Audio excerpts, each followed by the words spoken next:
Bienvenidos y bienvenidas a Economía de Frente con Ernesto Farrell Santoscoy. Momento de llegar a los pronósticos económicos en el 2024 y ya dejar el mantel puesto sobre la mesa para los cisnes negros y cisnes blancos que serían los últimos programas en el 2023. Así es que sean ustedes bienvenidos, bienvenidas, iniciamos.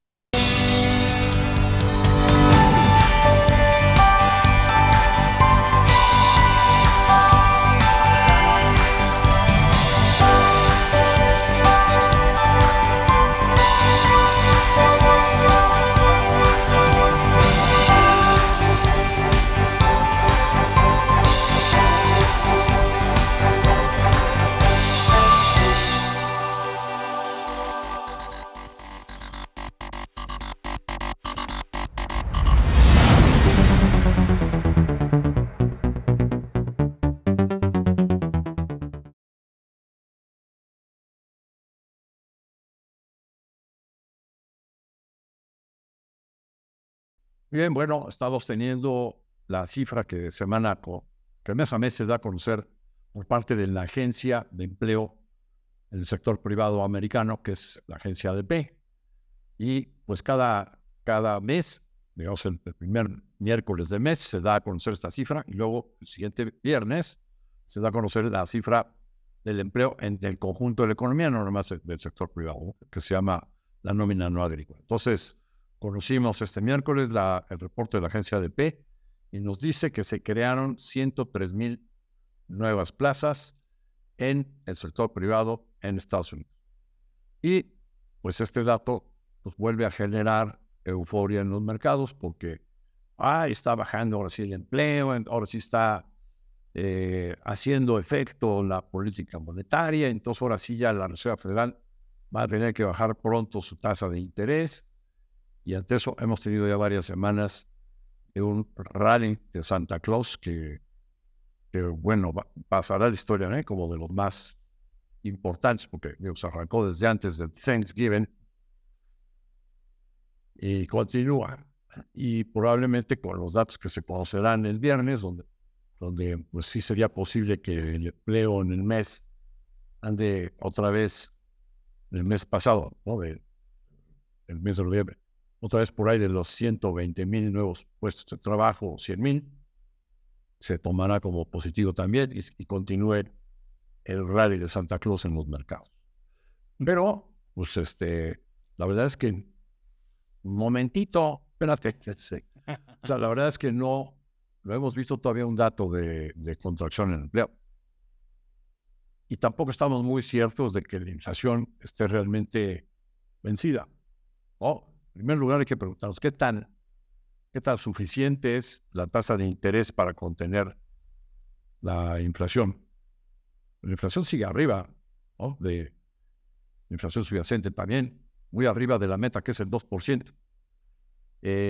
Hay varios factores que están incidiendo para que la inflación siga alta, incluso que vuelva a subir. En primer lugar, los efectos climatológicos.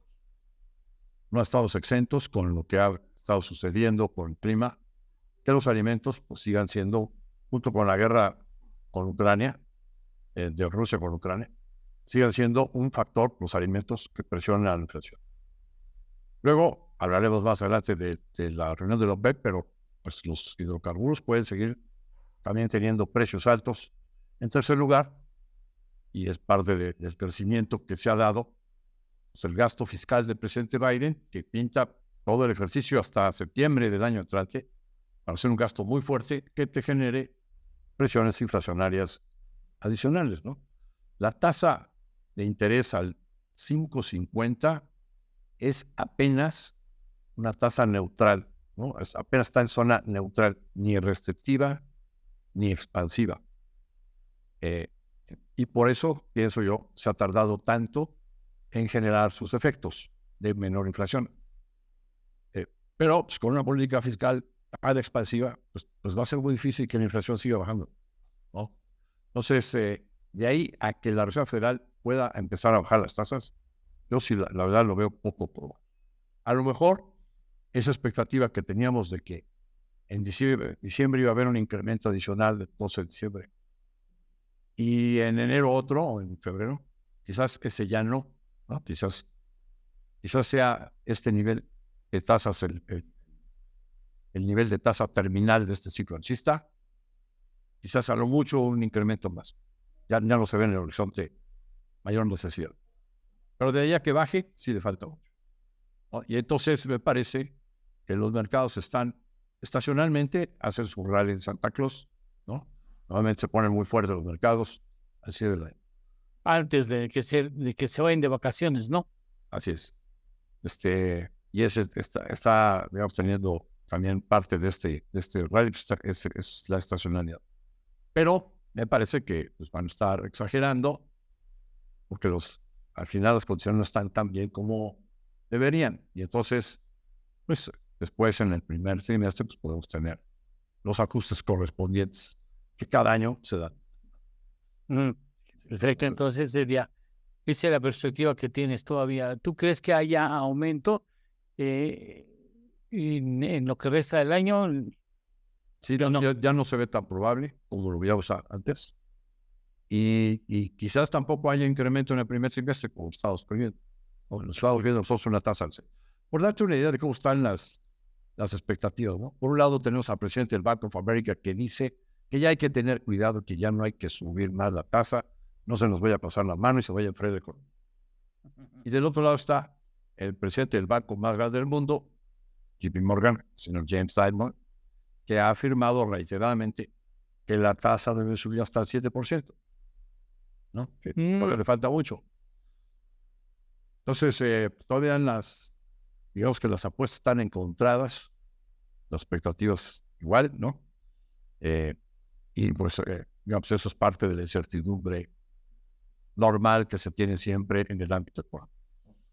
Ahora, este incremento en los mercados, esa reacción jubilosa en los mercados, es, digamos, es regular, es cíclica, en finales de año, es previo a que se vayan de vacaciones y toman posiciones. Tiene hasta su nombre el fenómeno, Rally de Santa Cruz. Rally arranca por ahí del cercano al día de Thanksgiving y termina en Navidad. Y ahí ya se cierran. Se cierra la estacionalidad, se van de vacaciones, los que manejan los fondos cierran posiciones, aquí ya toman las utilidades que se tengan que tomar, cierran el ejercicio, aseguran su bono, ¿no? Anual. Sí, se van de vacaciones. A dormir, así es. A dormir. Y cuando ya regresan en enero. Ya regresan en enero, ya dependiendo de cómo está el entorno, ya seguirá el alza o vendrán los ajustes. Normalmente son ajustes. ¿Y ese es norteamericano o también entra el resto del mundo? Le pega a todo el mundo, porque sí, el dinero de los americanos es el que domina los mercados mundiales.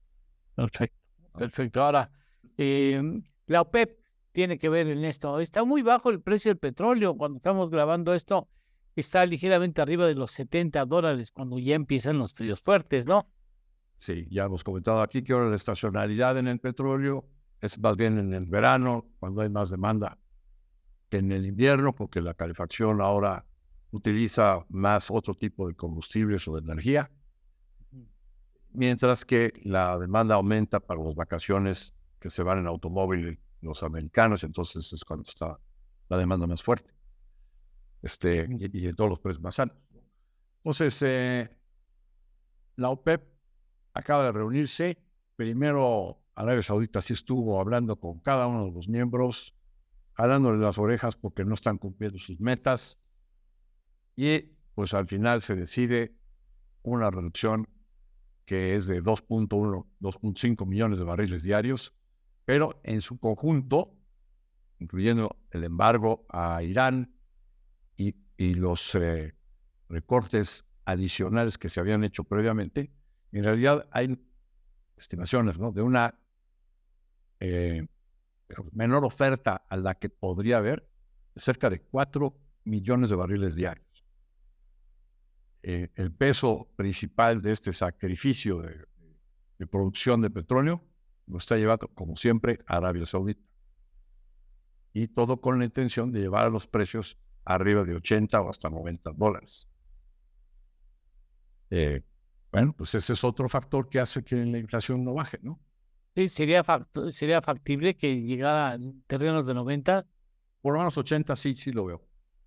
80. en este 2023 o Sí, en las próximas 2024. semanas, ¿no? Es probable que veamos precios del petróleo arriba de 80.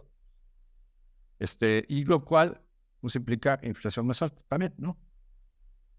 Hacia adelante veremos presiones inflacionarias del lado de la energía.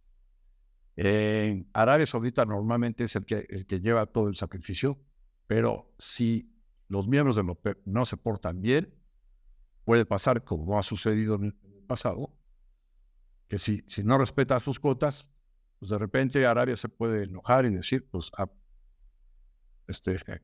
pues ya no hago el sacrificio, y entonces se entraría a una guerra de precios, ¿no? Que normalmente es el que la protagoniza Arabia Saudita. Por lo pronto, el señor Putin va a viajar este fin de semana a Medio Oriente, a Arabia y a Emiratos Árabes, y entre otros temas, parte de la guerra de Israel no la guerra, la respuesta de Israel contra el grupo terrorista Hamas.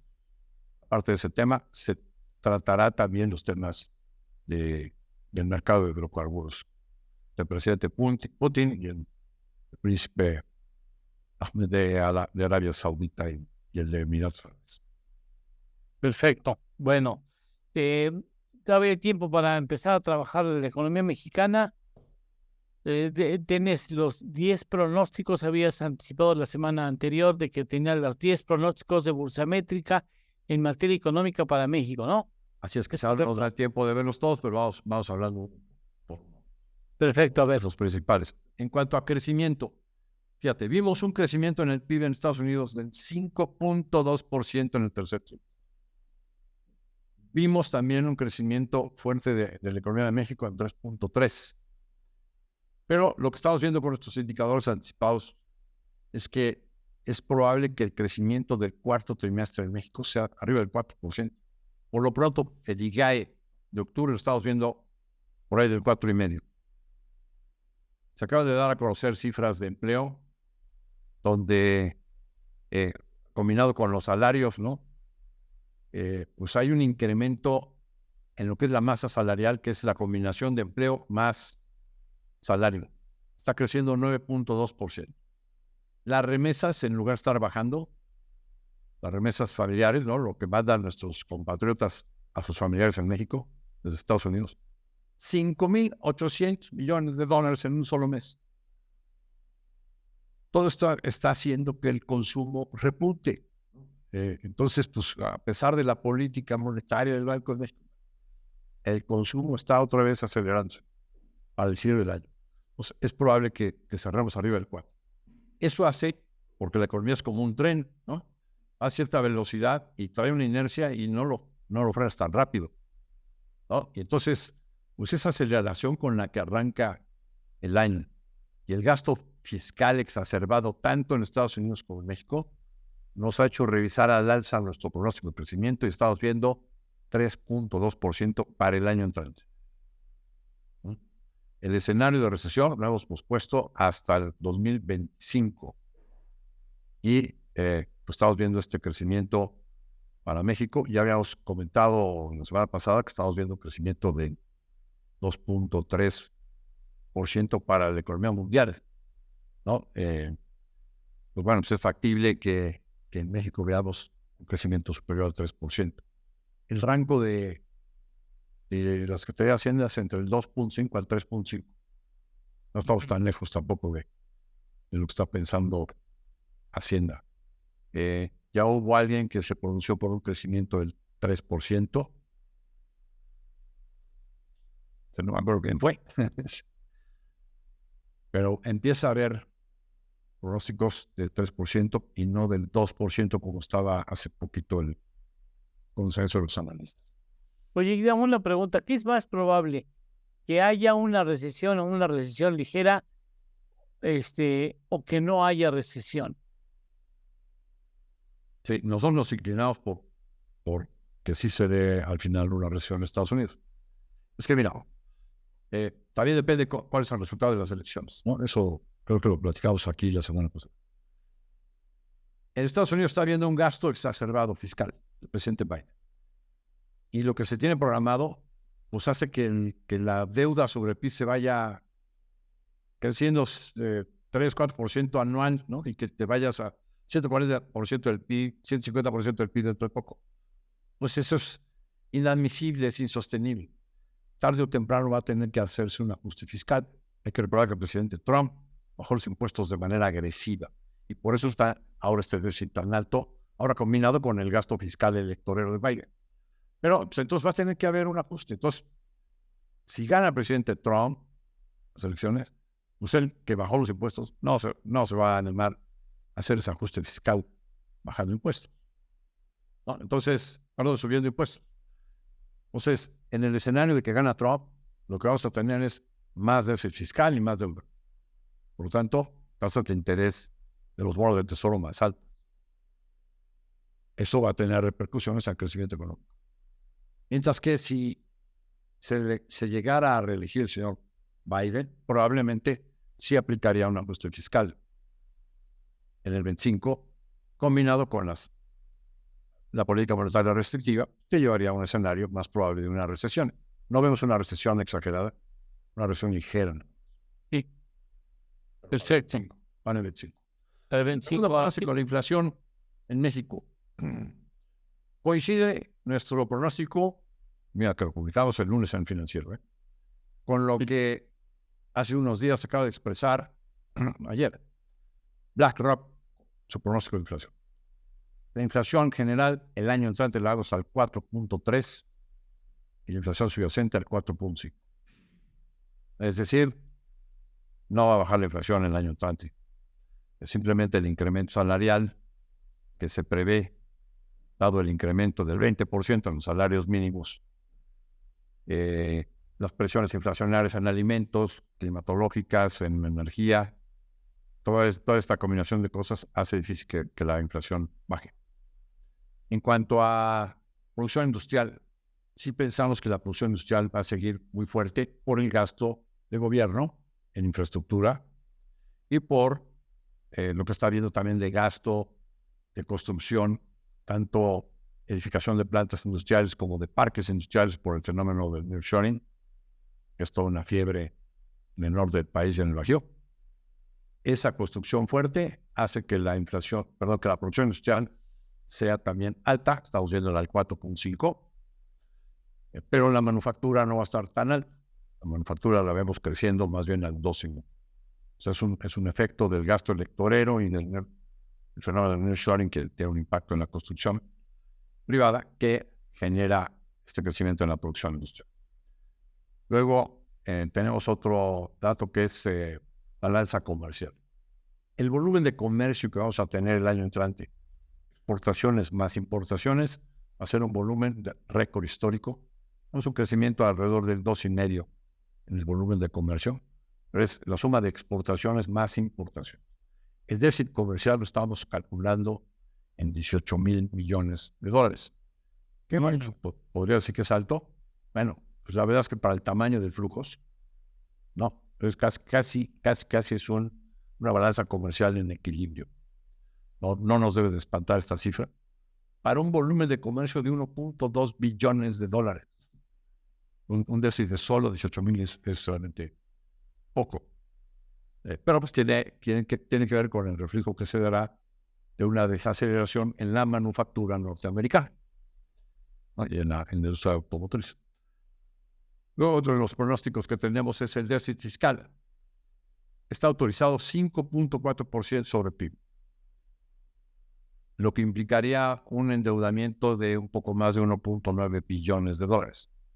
Nuestra estimación es que sí se va a tener que rebasar $2 billones de endeudamiento total por una serie de presiones que hay en Pemex, en CFE, en el IMSS, las electoreras, lo que tenga que darse para culminar algunas de las obras faraónicas de esta administración que están prometiendo terminarlas. Todo ese conjunto de cosas vemos que hará que el déficit fiscal supere ligeramente este 5.4 autorizado, podría estar en 5.6, 5.8% sobre el PIB, y rebasar los $2 billones de pesos el año. Otro de los pronósticos es cómo vemos el tipo de cambio.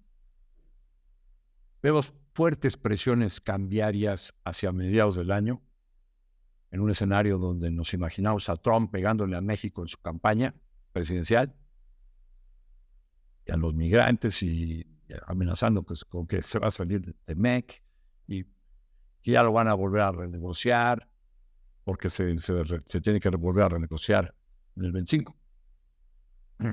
Entonces, campañas pegándole a México con un resultado electoral incierto, con una gran incertidumbre después del resultado electoral.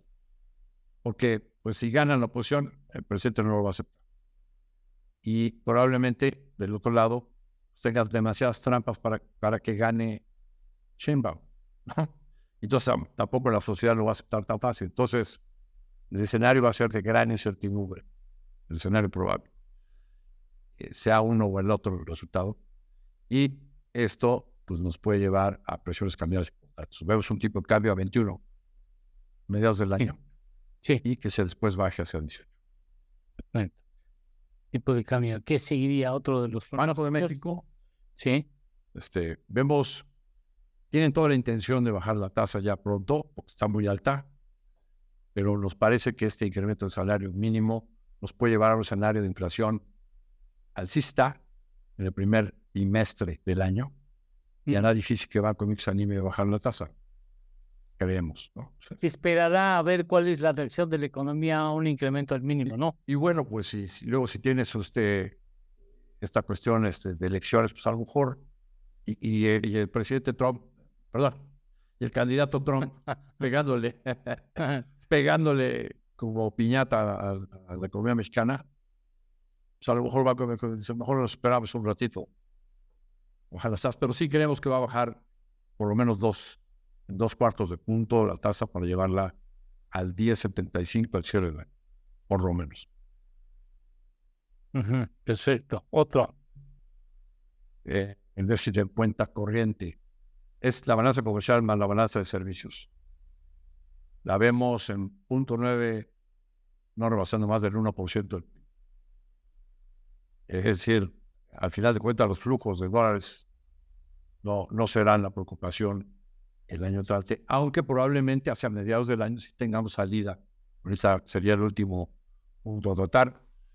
¿Cómo vemos la inversión extranjera en México? Tiene dos componentes: la inversión extranjera directa. Ante el fenómeno del nearshoring y el fin de esta administración, sí creemos que va a seguir habiendo un flujo importante de inversión, sobre todo de la cuestión de relocalización hacia México, donde estamos calculando entre 30 a 35 mil millones de dólares, que también nos diría, oye, es mucho. No, espérate. Brasil genera 85 mil millones de dólares al año, está lejos de Estados Unidos y sin TEMEC, ¿no? Entonces no es tan fuerte. En cuanto a inversión extranjera financiera, de portafolio, sí creemos que hacia mediados del año vamos a ver salida de recursos, a lo mejor unos 8 mil millones de dólares, en el momento de incertidumbre de las elecciones. Y creemos que hacia el final del año se va a recuperar y terminaremos más o menos con unos saldos de inversión extranjera directa, de inversión extranjera financiera, con las que arranca el año. Bien, ese es, digamos, el panorama. ¿Tienen todavía para el próximo programa pronósticos, algún pronóstico?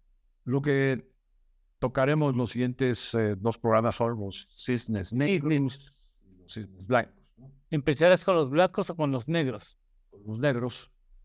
Los negros. Para terminar cerca de Navidad con los blancos. Sí, bueno. Son posibles sorpresas negativas, que analizaremos la semana entrante, y luego posibles sorpresas positivas. Eso es lo que se llama los cisnes negros. Así le llamamos. Sí. Y los cisnes blancos, ¿no? Así es. Así. Por ejemplo, la pandemia del 2020 fue un cisne negro. Sí, a todas luces fue. Aunque digan que se podía haber pronosticado, ¿no? Que eso dice el presidente de Microsoft, que era a todas luces pronosticable. La verdad es que no era tan pronosticable. Tal tamaño de pandemia que le pegó a todo el mundo, no. difiero del presidente de Microsoft. Bueno, entonces, la próxima semana, cisnes negros de la economía mundial. Mundial y de México. Y de México, perfecto. Bueno, pues con mucha atención te escucharemos la próxima semana, sobre todo porque los cisnes negros, sobre todo los cisnes negros de México y el mundo, generalmente llaman poderosamente la atención, porque en algunas ocasiones te has llegado a tener aciertos muy contundentes en estos cisnes negros, ¿no? Sí, hace 2 años sí pronosticaba la invasión De Rusia con Ucrania como el principal cisne negro, y ¡pum!, se da. Bueno. Para este año habíamos puesto el principal cisne negro, la invasión de China en Taiwán. ¿Se dio? Todavía no se da. No se dio. Todavía no se da. No. Probablemente se repita, ¿eh? Sí. Bueno, ya verás. Muchas gracias, Ernesto. Hasta la próxima semana. Que estén muy bien.